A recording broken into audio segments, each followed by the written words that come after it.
Mr. Wadhwa from Singularity University.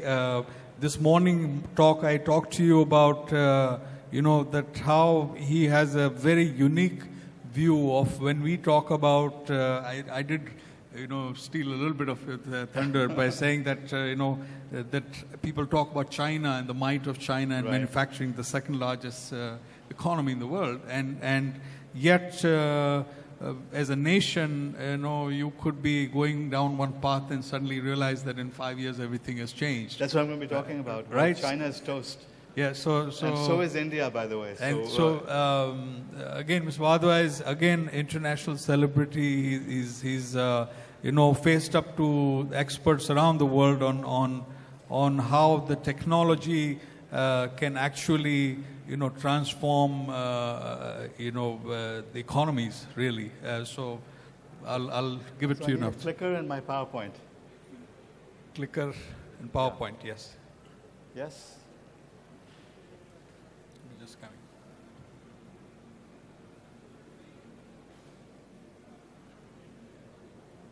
All right. I'm going to talk about the next big opportunities to not to build billion-dollar businesses, but to build trillion-dollar businesses. Let's start off by talking about what's happening right now. In this decade, China's entire manufacturing industry is going to be toast. In this decade, India's call center industry is also going to be toast. When I say toast, it's going to be decimated from what it is right now. It's almost inevitable. You can feel as bad as you want about call centers, but they're going away. And there's going to be major upheaval in China, and it's going to shake up Indian industry like you won't believe. The Indian IT industry is plateaued. It might grow slightly for the next 2 or 3 years. After that, it starts declining. And it's in serious trouble unless it can reinvent itself. And I'm going to talk about the advances in technology that are going to make that happen. That's the bad news. The good news is that there's our new trillion-dollar markets opening up, which India is very well positioned to exploit. In fact, what I'm going to conclude with is that all of you in this room can now be building the next billion-dollar businesses.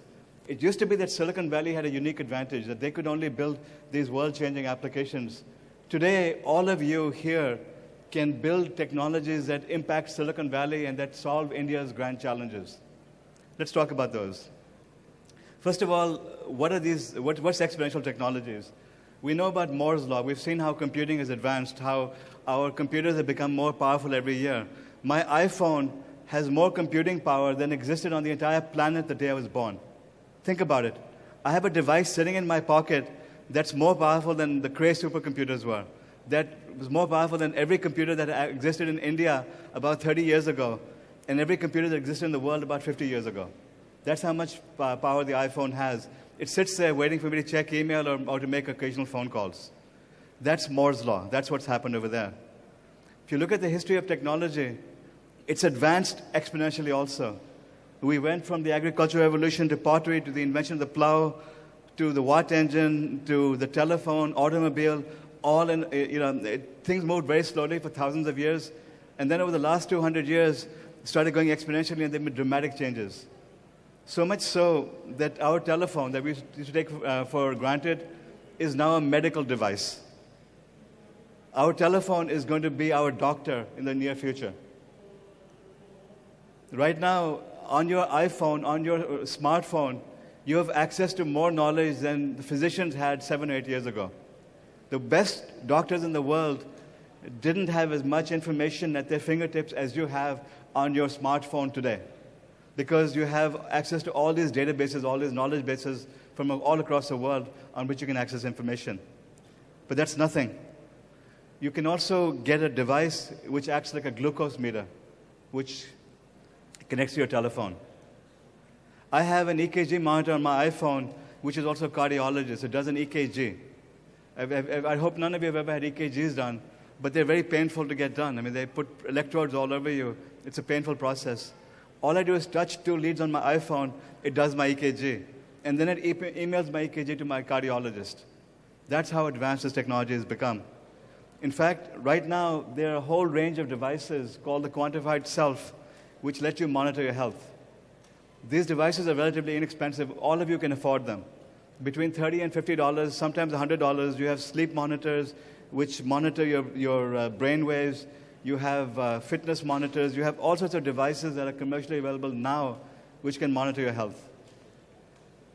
And then there's a human genome. About 12 years ago, there was a race to see who could sequence the human genome. Craig Venter beat the US government to the punch. It cost him $100 million. It cost the US government about $3 billion to sequence the first human genome. Guess what it costs today to sequence an entire human genome? $1,000. Okay. So what cost billions of dollars 12 years ago now costs $1,000. And guess what it's going to cost in about 3 years from now? $100. 4 years from now, when I come here, I'll have an iPhone case that does an entire human genome sequence. What does this mean? This means that we become software. The human body has become an IT service. It's become software. Essentially, all the skills that you people have developed in writing code can be applied to solving the problems of health.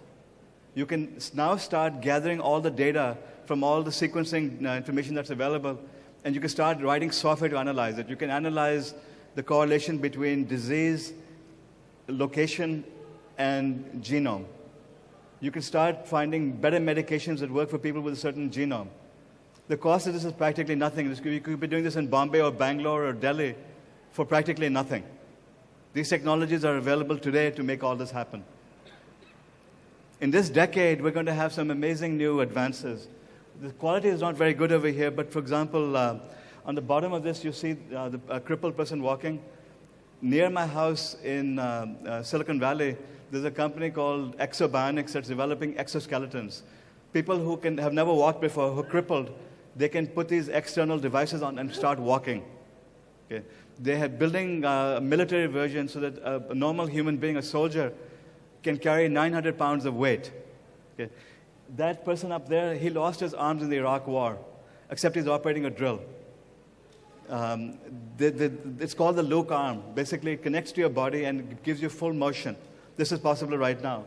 Up there, you've got brain-computer interfaces. You can already get for $100 a brain interface that connects to your computer with which you can now start programming and having it do actions. You can have remote-controlled cars that move by themselves. You can start creating robots that perform certain actions based on your brain waves.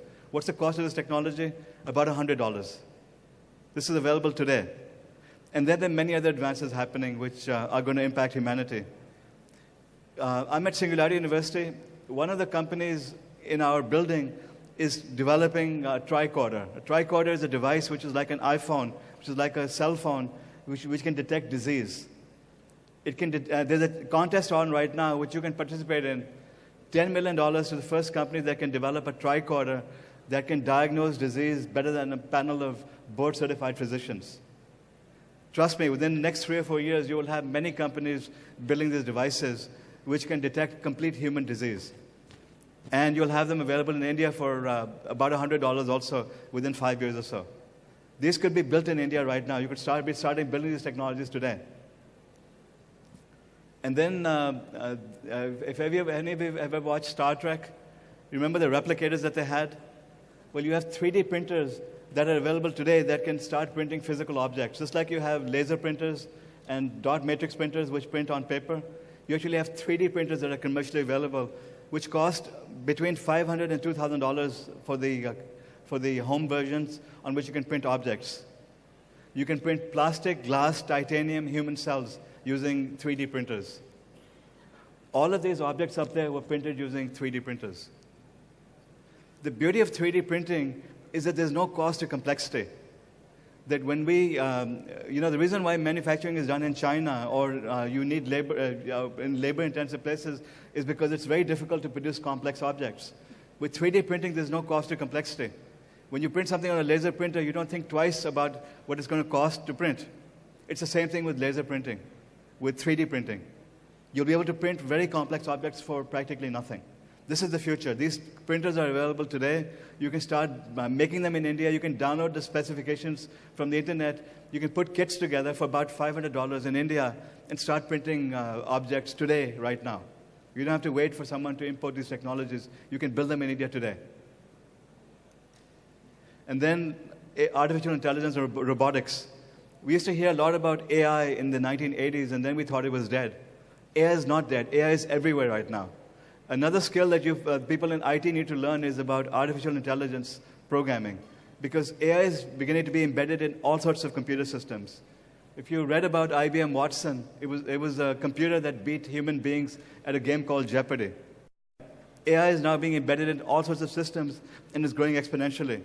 Within the next 10 to 20 years, you will have machines that seem to be smarter than human beings are using AI technology. They'll be able to talk to you, recognize your voice, recognize your emotions, and move based on their AI engines. And then there's IBM Watson, the same device that beat Jeopardy contestants. IBM is now training a Watson on medicine. So within the next 1 or 2 years, you will have IBM Watson that's able to detect disease better than doctors can. Think about it. On the cloud, you have infinite knowledge. You have knowledge from all over the world. I talked about my iPhone case and my EKG monitor. Right now, when I do an EKG, it goes to my cardiologist. Why do I need to send it to my cardiologist? My cardiologist loves Johnny Walker Black. And when I go there early in the morning, I feel nervous about whether he's going to read my symptoms effectively. I'd rather send my EKG to IBM Watson or to some other AI application that will check to see my heart symptoms. You can build those applications in India today. You don't have to wait for anything. This monitor I was talking about, it's called AliveCore. It's $200. You can import it right now. You can build the back end for it, which does a complete EKG scan right now. You could be setting up shops in villages in which you do EKGs and analyze it, and you could write this back end software to analyze EKG right now. Imagine the type of money you could make today in India by importing these $200 devices and writing the back-end software. What's more, you could take the back-end apps that you write and export them back to the United States and sell them as an add-on to AliveCore. You can make a fortune on that right now. You're not dependent on anyone to get started and to build world-changing applications. And then robotics. For years, we've dreamed about robots. Even on Indian TVs, you've had robots and you've had these intelligent devices. Robots are becoming very advanced right now. What we used to dream about, having robots driving our cars, washing our dishes, and so on, it's all becoming possible. They're being used for military purposes, as in drones, in killing machines. They're also being used in manufacturing. There are 2 robots that I have up there. One is the Baxter robot by Rethink Robotics, $22,000. It has 2 arms, it has a screen, and it can work with human beings. It can do human-like movement. $22,000. Think about it. Why, the robots don't complain. They work day and they work night. They can be doing the same job as human beings can, and $22,000 is not much even by Indian standards.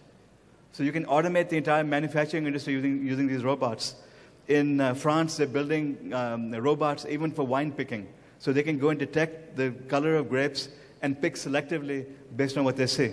These technologies are commercially available today. And guess who is building robots? High school kids all across the world. There's a contest called First Robotics, in which high school children compete with each other to build robots. That's how simple it is to be building robots. Now, why can't you be building robots in India? Why can't you be using your programming skills to develop robots that can do a lot of the menial work that not even your servants want to do? Why can't we be using robots to automate manufacturing? Even in India, you're dependent on China for a lot of manufacturing. You can outdo China by automating manufacturing in India right now. This is all possible today. You can build these systems right now using open source kits available on the web. There's a new programming language called JAR, J-A-R, that you should be specializing in because it'll give you a huge advantage when you start programming robots. In Silicon Valley, you have self-driving cars.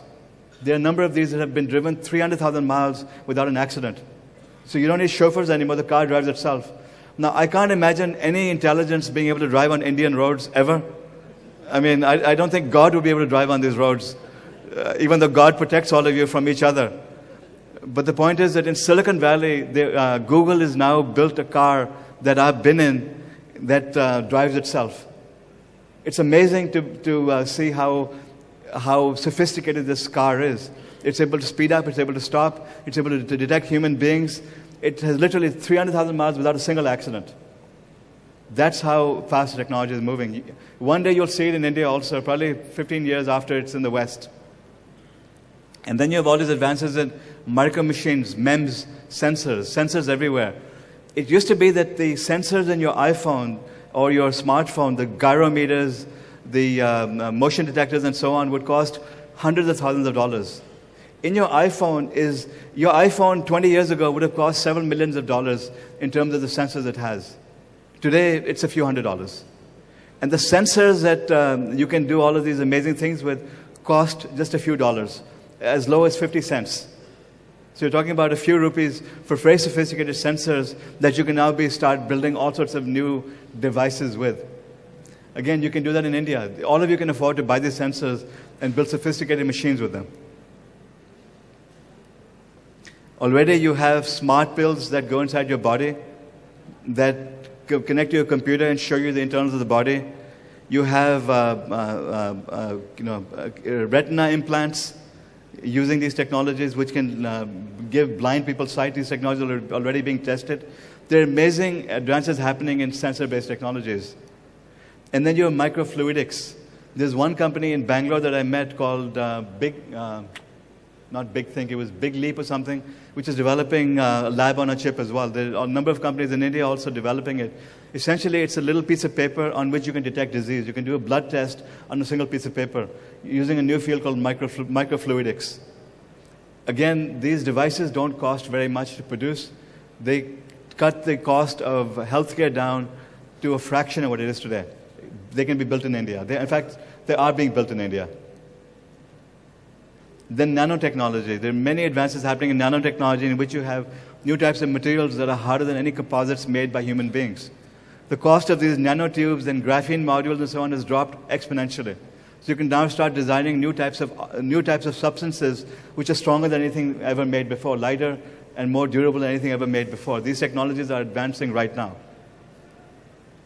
Nanomaterials, I mean, you have bicycles, you have baseball bats, you have clothes dryers, all using nanotechnologies for various advances. These things are now becoming commercially available. And then life itself is becoming an IT technology. Cells are computers. So you can now print DNA. Remember I talked about reading DNA? You can also print DNA. So you can now go and write some software that designs a new type of gene, and then send it over to a printing outfit, and they'll print it for you. And who is doing this? High school students.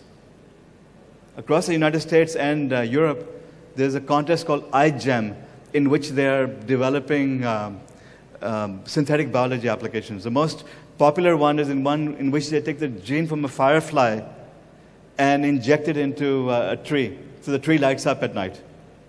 So imagine if you had trees that lit up at night, you would need less electricity over here. These are some of the things that are possible. You see that little cat over there? That was developed by Mayo Clinic. It lights up at night using the gene of a firefly. This is all possible right now, and it can be done in India as easily as it can be done in Silicon Valley. And what about computing? Look at the exponential growth of data. From the beginning of time until 2003, we gathered 5 exabytes of data. That's 5 billion gigabytes of data. In 2010, we gathered 5 exabytes in 2 days. In 2013, we will capture or create 5 exabytes every 10 minutes. Think about it. Next year, in 10 minutes, we're going to create more data than was created by the entire human race before that.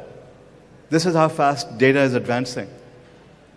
In the Internet Minute, just look at this. Well, you can't see very well over here, but look at how much information we're gathering at the speed of light right now. And then storage. It used to be that we had these big floppy disks, and then we had hard disks. Now we have flash drives. The cost of storage is dropping to the point it's almost free. That we don't think about gigabytes of data anymore. Gigabyte is a joke. A gigabyte is enough to store entire collections of books, and entire libraries can be stored in a gigabyte. And gigabyte costs practically nothing right now. My iPhone has 32 gigabytes in it. And it just sits there idle waiting for me to play some songs. User interfaces, there's some amazing advances. If you saw Minority Report, the hand-based gestures and so on, already you have Microsoft Connect that can do it, and then you have another device called Leap Motion that will be out over the next few months, which lets you build new UIs. So those of you who are in IT should now start thinking about building the next level of user interfaces using motion-based sensors. In Silicon Valley, you can also see people wearing the Google glasses.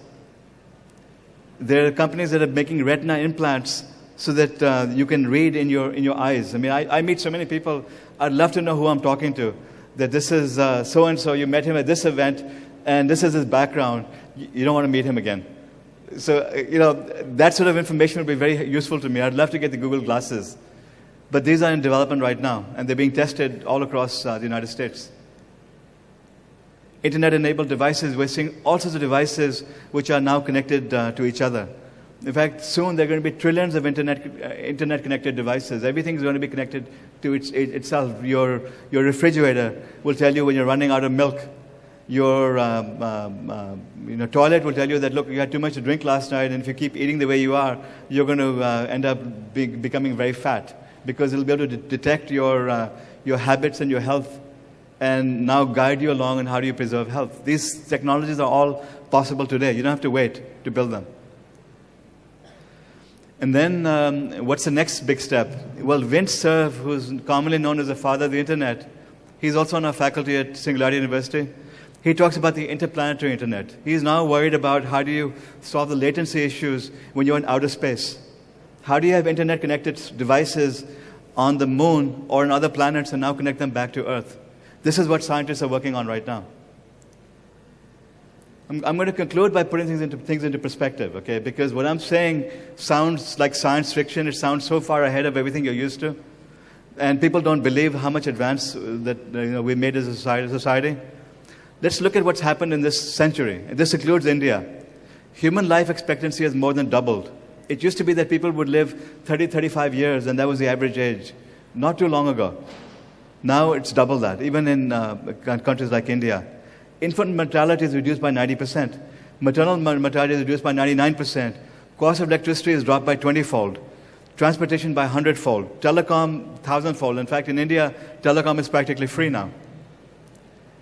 I mean, in America, the definition of poverty has changed. Poor people in America have electricity, flushing toilets, and a refrigerator. They have TV sets, they have mobile phones. In fact, even the poor people here, what shocked me was the other day when the beggar was asking for money, and his cell phone started ringing. I mean, the beggars here have cell phones. 15 years ago, I would remember they would have to go to someone in the gully who happened to have a landline to make calls to the United States. It was painful to make calls from India. Today, you have everyone with cell phones, and millions of people have cars. Most people have refrigerators, and so on and so on. This is the definition of poor in America. Have more luxuries than kings and queens had 200 years ago.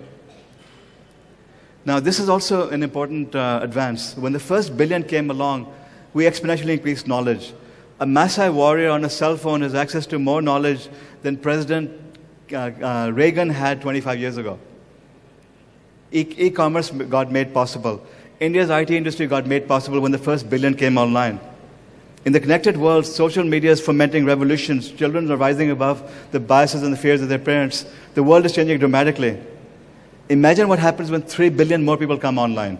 In India, you have the Akash tablet, which I have one of them in my briefcase. This is a solid device. Whether you love Kapil Sibal or hate him, it doesn't matter. The fact is that within the next 24 months or so, you will have millions of people using tablets. Within the next 5 years, you will have 500 million people in India who are coming on the internet. You're going to skip the entire laptop revolution. You're going to skip mobile, you're going to skip PC, you're going to skip laptop, you're going to skip broadband, and go directly into the tablet revolution in India. So those of you who are building companies in the internet age, it's been pathetically bad so far because there are hardly any internet users. Within 12 to 24 months, you're going to see an uptick which was unimaginable. Just like cell phones are now everywhere, you're going to see the same internet growth exponential in India.